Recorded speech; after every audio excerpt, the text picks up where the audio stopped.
What's up, THS? I'm Mrs. Smith from the library. Our theme for this week is Garden Heights, books by Angie Thomas, and these are my top three.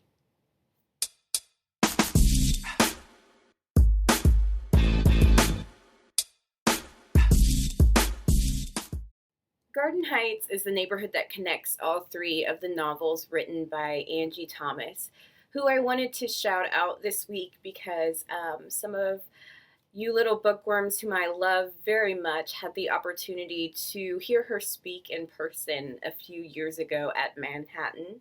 I know you all really enjoyed that trip and loved listening to Angie, hearing her respond to your questions, and tell you a little bit more about the process of writing this book that we all love. The one that started it all. Number three for our list today is The Hate You Give.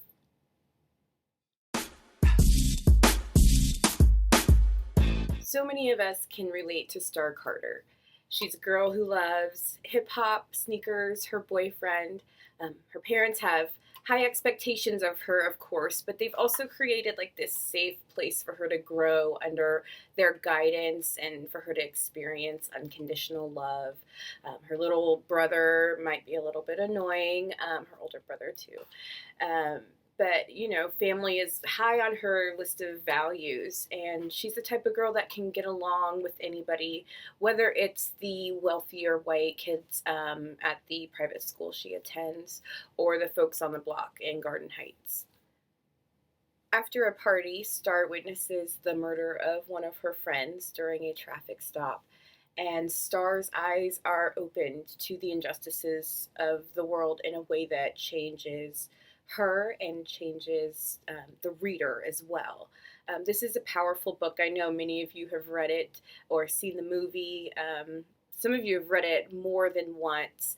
And if you haven't gotten to this one yet, please, you can go ahead and believe the hype on this. It's a great book. Book number three is The Hate You Give by Angie Thomas. Garden Heights is also the home of Bree, a 16-year-old who understands the gravity of growing up in a neighborhood like the Garden. Music may be the only way out for this aspiring young rapper in On the Come Up.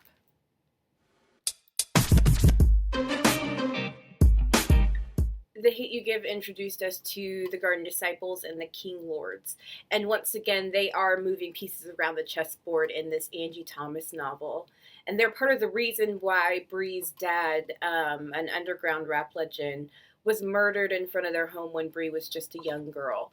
And now as a teenager, she knows better than anyone how hard it is to make it out of the Garden with your dreams and your life still intact. For Bree, school is just not the way. Not only is she failing, but she recently got in some pretty big trouble. Although it could have been avoided, it wasn't entirely her fault, and now she's dealing with the fallout from that. But she also is recently getting a big break after DJ Hype picks her as the rookie contestant for a rap battle. This would be her chance to solidify herself as the heir to her dad's throne and solidify herself as an MC in her own right. The fame that Bree had been seeking as a rapper comes when one of her freestyles goes viral, but for all the wrong reasons.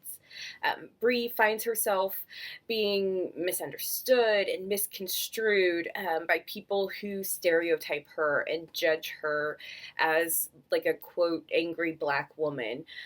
She just her lyrics are honest and raw, and in them you can see the toll that like poverty and addiction and racism has taken on her life, and people have their own ideas about that when they hear the art that she puts out into the world. Fans of hip hop should love any Angie Thomas novel, but this one in particular. It is book number two for our list this week. It's called On the Come Up. I saved my favorite for the end. It is the newest Angie Thomas novel, and it's a prequel to The Hate U Give. Now, if you remember that book, you know that one of the most important themes was Star's relationship with her dad, Maverick. In this book, we meet a young Maverick Carter, a 17-year-old kid who finds out that he's about to have a kid of his own. Book number 1 is Concrete Rose.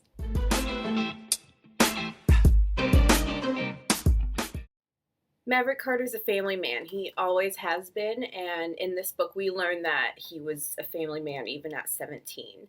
His dad gets sent to prison, and so he does what he needs to help his mom take care of household responsibilities. And in this case, it means hustling for the King Lords under the protection of his older cousin, Dre. So you know Seven Carter if you read The Hate U Give. In Concrete Rose, he's just a 3-month-old baby when Maverick finds out that he is the father. And Maverick becoming a dad means the end of a couple things in his life. First of all, Dre decides that Maverick needs to get a legit job, and so he's no longer allowed to move for the King Lords. He has to get a job at a grocery store, which pays a lot less than dealing drugs, obviously. The other thing that ends is his relationship with his girlfriend, Lisa. Lisa is not the baby mama, and that's a problem. And so not only does Maverick have to explain to his mom that he's having a kid, but he also has to explain to his girlfriend that he's having a kid with somebody else. For all his loyalty, Maverick still has some things to learn about family and family values. There's a murder in the King Lords organization, and that changes the ways that Maverick is allowed to provide for himself and his family.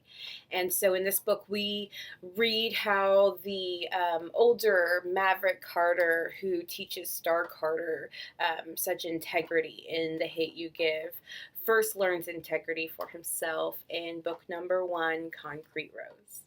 Shout out to Angie Thomas. I highly recommend that you read Concrete Rose, but you cannot go wrong picking any of the 3 books that she has published so far.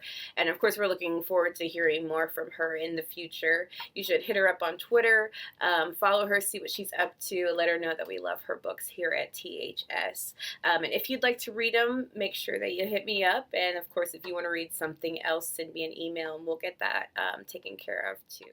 That's all I have for you this week. I'll be back after spring break with some more book talks for you from our library. Take care. Bye-bye.